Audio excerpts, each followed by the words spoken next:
what we're going through with the coronavirus response and the lockdowns and the maskings and the closures and the end of jobs and the end of school and the handouts and all of it, the self-isolation, all of it is tantamount to torture according to Amnesty International's own definition and categories of what counts towards coercive or torturous treatment towards prisoners of war. And in this current paradigm that we're living under with this supposed global pandemic, I believe what they are doing is capitalizing on that psychology that they understand about the doctor-patient relationship.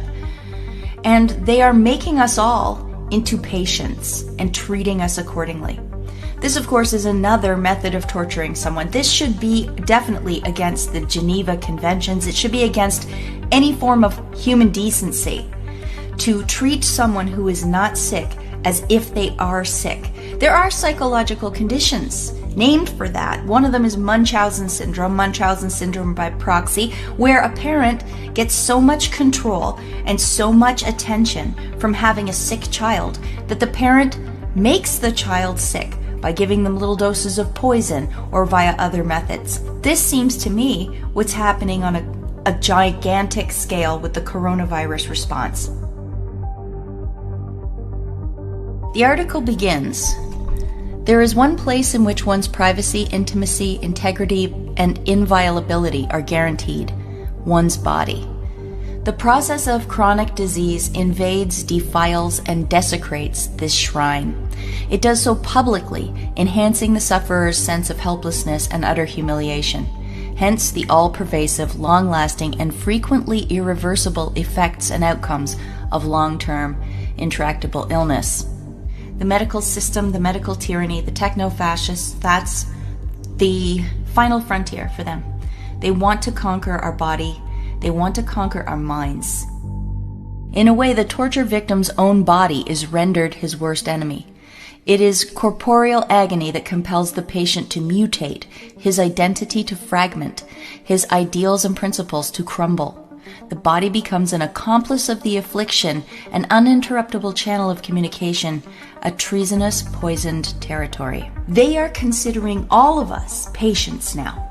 They are asking us to behave as if we are contagious, as if we are broken, as if we are dangerous.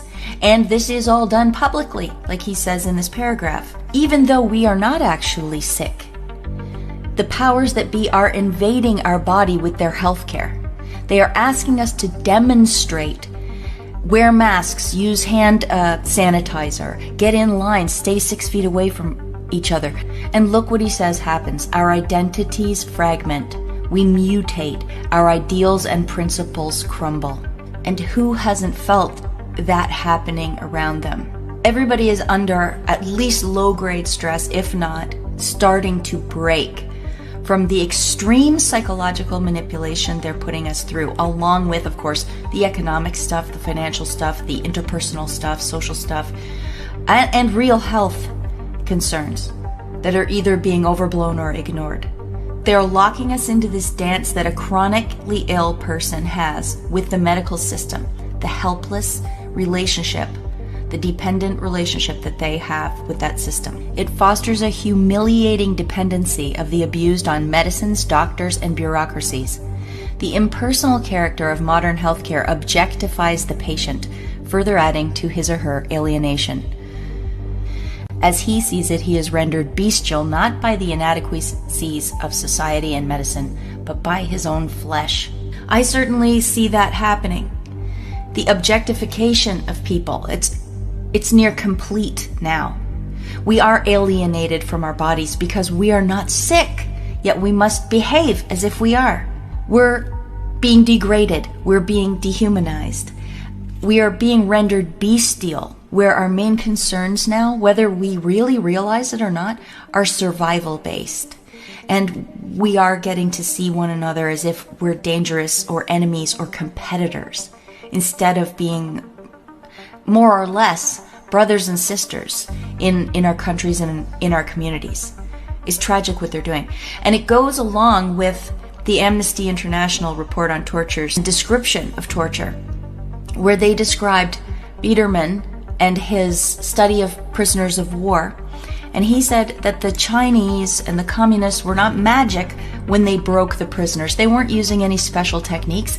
They were just inducing the 3Ds: dependency, debility, and dread. Can you see that in the coronavirus response? Can you see that in a chronically ill patient? Their dependency on the doctors. Let's continue reading Sam Vaknin's article. Illness robs the patient of the most basic modes of relating to reality and thus is the equivalent of cognitive death. Space and time are warped by sleep deprivation. The self-I is shattered. The chronically sick have nothing familiar to hold on to. Family, home, personal belongings, loved ones, language, name. Gradually, they lose their mental resilience and sense of freedom. They feel alien, unable to communicate, relate, attach, or empathize with others. Terminal or debilitating illness splinters early childhood grandiose narcissistic fantasies of uniqueness, omnipotence, invulnerability, and impenetrability. But it enhances the fantasy of merger with an idealized and omnipotent, though not benign, other, the medical doctor, often the inflictor of agony.